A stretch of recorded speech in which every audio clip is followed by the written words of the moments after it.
I'd gone to open the door and get out of the car. And when I did so, as I was opening the door, I said, "Hey, come here for a minute." And that's when he turned and said, "What the are you gonna do about it?" and slammed my door shut on me. I used my door to try and push him back and yell at him to get back. And again, he just pushed the door shut and just stares at me.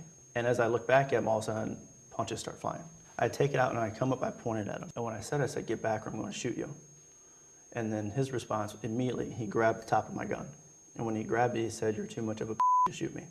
And while he's doing that, I can feel his hand trying to come over my hand and get inside the trigger guard and try and shoot me with my own gun. And that's when I pulled the trigger for the first time.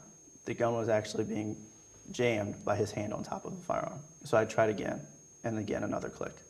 And this time I'm like, this has to work, otherwise I'm going to be dead. So I pull a third time, and it finally goes off.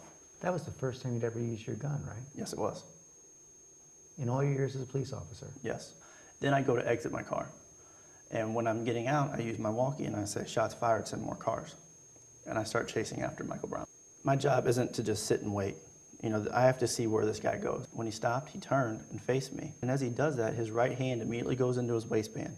And his left hand is a fist at his side. And he starts charging me. And I decided to shoot. I fired a series of shots and paused. I noticed at least one of them hit him. I don't know where, but I saw his body kind of just flinch a little. And after that, I paused and I again yelled, "Stop, get on the ground," giving him the opportunity to stop. And he ignored all the commands and he just kept running.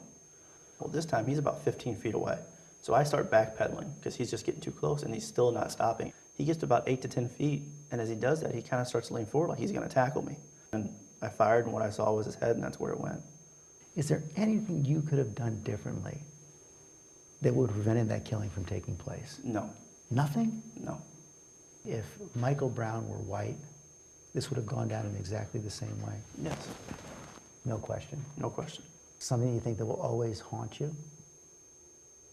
I don't think it's a haunting. It's always going to be something that happened. You have a very clean conscience. The reason I have a clean conscience is because I know I did my job right.